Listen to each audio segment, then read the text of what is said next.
इकरा हसन की कहानी, राजनीति की नई पीढ़ी की बुलंद आवाज। इकरा हसन का नाम आज भारतीय राजनीति में तेजी से उभरते हुए युवा चेहरों में लिया जाता है। उनकी कहानी केवल एक राजनेता की कहानी नहीं है, बल्कि संघर्ष, शिक्षा, परिवार और जनसेवा के प्रति समर्पण की कहानी भी है। उत्तर प्रदेश के कैराना क्षेत्र से संबंध रखने वाली इकरा हसन एक ऐसे राजनीतिक परिवार में पैदा हुई, जहां राजनीति केवल सत्ता प्राप्त करने का माध्यम नहीं बल्कि जनता की सेवा का एक रास्ता माना जाता था। बचपन से ही उन्होंने अपने परिवार को लोगों की समस्याओं के बीच काम करते देखा। यही कारण था कि समाज और राजनीति के प्रति उनकी रुचि बहुत कम उम्र से ही विकसित होने लगी। इकरा हसन के परिवार का पश्चिमी उत्तर प्रदेश की राजनीति में महत्वपूर्ण स्थान रहा है। उनके पिता और परिवार के अन्य सदस्य लंबे समय तक जनता के बीच सक्रिय रहे। परिवार की राजनीतिक पृष्ठभूमि ने उन्हें राजनीति को करीब से समझने का अवसर दिया। हालांकि उन्होंने केवल पारिवारिक पहचान के भरोसे आगे बढ़ने के बजाय शिक्षा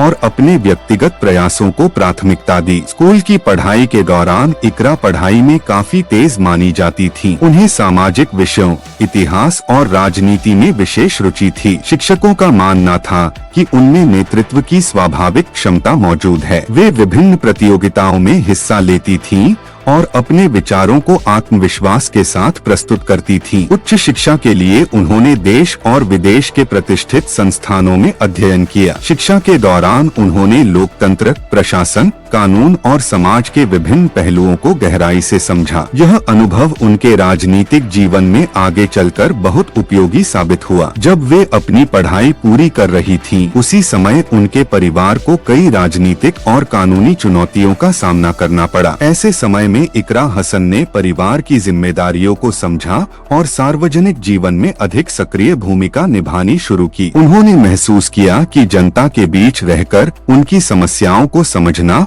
और उनके समाधान के लिए काम करना ही राजनीति का वास्तविक उद्देश्य है। कैराना और आसपास के क्षेत्रों में उन्होंने लोगों से सीधे संवाद स्थापित करना शुरू किया। गाँवों में जाकर किसानों, युवाओं, महिलाओं और व्यापारियों की समस्याओं को सुना। इस दौरान उन्हें यह समझ में आया कि आम लोगों की सबसे बड़ी जरूरत रोजगार, शिक्षा, स्वास्थ्य और सुरक्षा से जुड़ी हुई है। इकरा हसन की सबसे बड़ी विशेषता यह रही कि उन्होंने आधुनिक शिक्षा और जमीनी राजनीति के बीच संतुलन बनाने की कोशिश की। एक तरफ वे नई पीढ़ी की सोच का प्रतिनिधित्व करती हैं, वहीं दूसरी तरफ स्थानीय लोगों की परंपराओं और भावनाओं को भी समझती हैं। राजनीति में सक्रिय होने के बाद उन्होंने युवाओं को विशेष रूप से जोड़ने का प्रयास किया। उनका मानना है कि देश का भविष्य युवाओं के हाथ में है और यदि उन्हें सही अवसर मिले तो वे समाज में बड़ा बदलाव ला सकते हैं। इसी सोच के साथ उन्होंने शिक्षा, कौशल विकास और रोजगार जैसे मुद्दों को प्रमुखता से उठाया। महिलाओं के अधिकारों और उनकी भागीदारी के विषय में भी इकरा हसन खुलकर अपनी बात रखती हैं। उनका कहना है कि जब तक महिलाओं को समान अवसर नहीं मिलेंगे, तब तक समाज का पूर्ण विकास संभव नहीं है। यही कारण है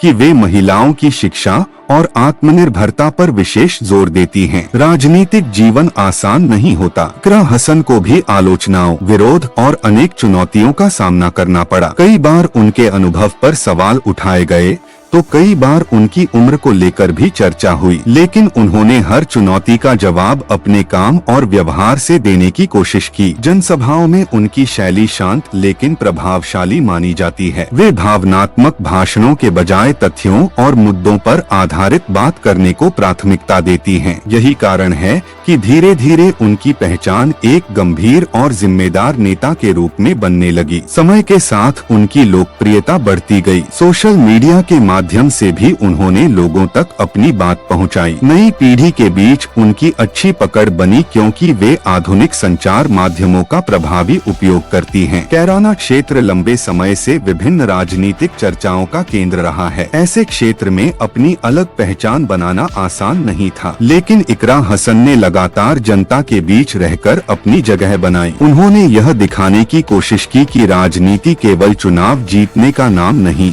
बल्कि लोगों के विश्वास को बनाए रखने का भी नाम है। उनकी कार्यशैली का एक महत्वपूर्ण पहलू यह है कि वे स्थानीय मुद्दों को राष्ट्रीय दृष्टिकोण से देखने की कोशिश करती हैं। उदाहरण के लिए, यदि क्षेत्र में रोजगार की समस्या है तो वे इसे केवल स्थानीय समस्या नहीं बल्कि व्यापक आर्थिक चुनौती के रूप में भी देखती हैं। युवाओं के साथ संवाद करते समय वे अक्सर शिक्षा, प्रतियोगी परीक्षाओं और करियर के अवसरों पर चर्चा करती हैं। उनका मानना है कि केवल राजनीतिक भाषणों से बदलाव नहीं आएगा बल्कि लोगों को व्यावहारिक अवसर देने होंगे। आज इकरा हसन को भारतीय राजनीति की नई पीढ़ी के प्रमुख चेहरों में गिना जाता है। उनकी यात्रा अभी लंबी है और उनके सामने कई चुनौतियां भी हैं, लेकिन अब तक का उनका सफर यह दिखाता है कि वे राजनीति में एक गंभीर और सक्रिय भूमिका निभाने के लिए प्रतिबद्ध हैं। उनकी कहानी हमें यह सिखाती है कि शिक्षा, मेहनत और जनता के प्रति समर्पण किसी भी व्यक्ति को आगे बढ़ा सकता है, चाहे परिस्थितियां कितनी भी कठिन क्यों न हो। यदि लक्ष्य स्पष्ट हो और इरादे मजबूत हों तो सफलता का रास्ता बनाया जा सकता है। इकरा हसन की कहानी केवल एक युवा नेता की कहानी नहीं है बल्कि उस नई सोच की कहानी है जो भारतीय राजनीति में बदलाव, पारदर्शिता और जनसेवा की उम्मीद जगाती है। आने वाले वर्षों में उनका राजनीतिक सफर किस दिशा में जाता है यह भविष्य तय करेगा, लेकिन इतना निश्चित है कि उन्होंने बहुत कम उम्र में ही अपनी एक अलग पहचान बना ली है।